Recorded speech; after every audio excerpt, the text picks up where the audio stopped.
40. derse ders-i fıkh müyesserden. Nahmaduhu ve nusalli ala rasulihil kerim. Furuati ki beşart hay namaz taalluk megiren. Namazın daşınak fardlar aytti. Daşınak fardlar näme şol belli zatla duran yerin arasında bolmaklığı, bedenin arasında bolmaklığı, avratın örtülü bolmaklığı, niyet etmekliğin, kıbla bakmaklığın ve tekbir tahrimi Allahu Ekber demektir. Inni şu yankı altıdadın kaptalından birisi furuat da, birisi avuncak görünle var. Şolarda, şarada yatılacak boluyor. Näme diye? Hop, tadı yankı bir nämet altı fardın biri egmaşın arasında bolmalı. Yani bir vaqt böyle egmaşın yok boluyor, egmaşın hafalanıptır, burada ayıptır, şiyak değildir nämetmeli. Şoları ölçek boluyor. Kesi çizira nemi yabat tabi vesile necasete zahir gerdanet, pes be hemrahi necaset namaz bugüzaret ve namazı hiç taud ne kunet. Teynelekim düzdük etmeyen, buraya etmeyen, huatin imanın necaset deyiptir. Yumana su yok, neft yok, geraylı yok, şunu ayrı yalak. Çünkü ne kadar dağıtlı oluyor, koyu oluyor, her nemme ayırsan ayramını oluyor da.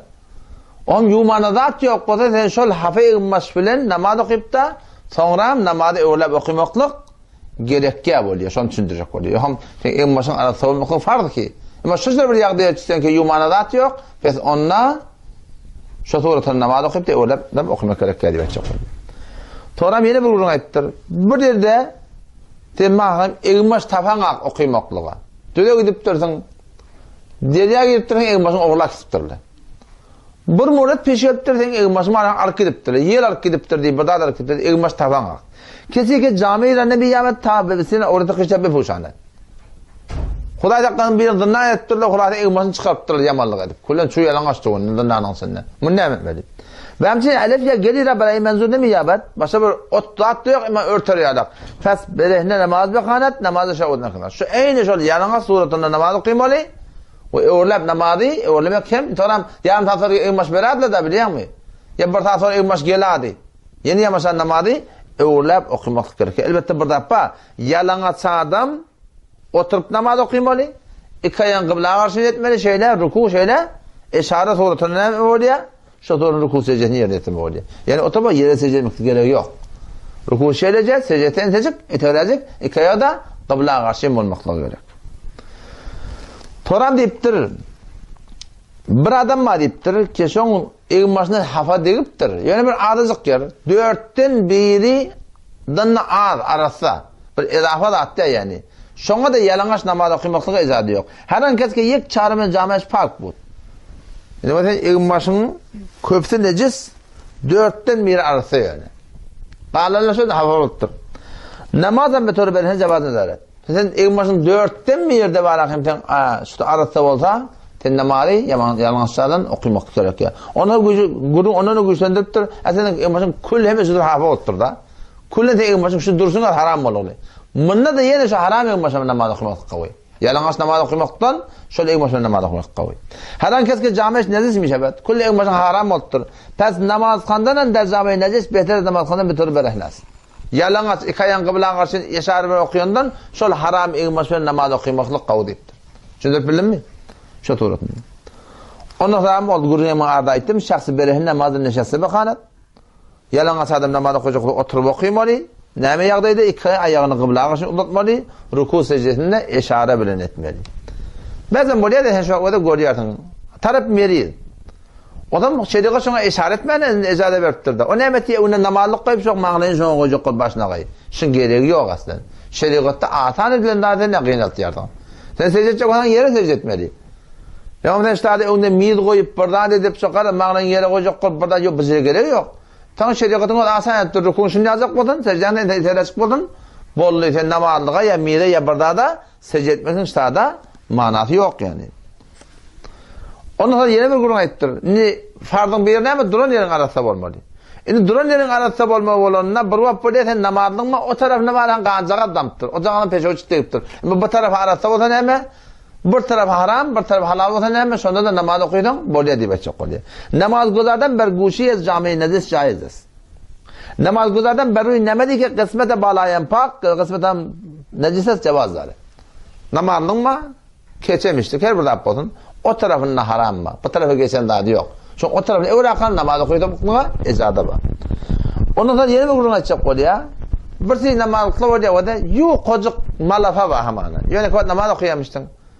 Adam o kaptanla ne ettirle peşe ödüptürle.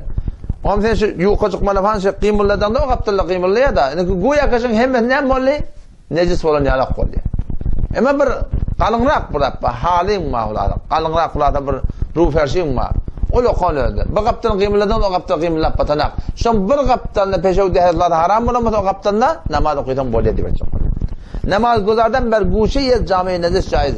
İnde sureti ki yek tarafan cami ba harekattan taraf digara hareket ne o lokal bu kaptan çıkan o kaptan kıymullat patmat koda onu ol arası yerine okuyudan bolya. Ama halim var da şu da olan peşe ödüptür.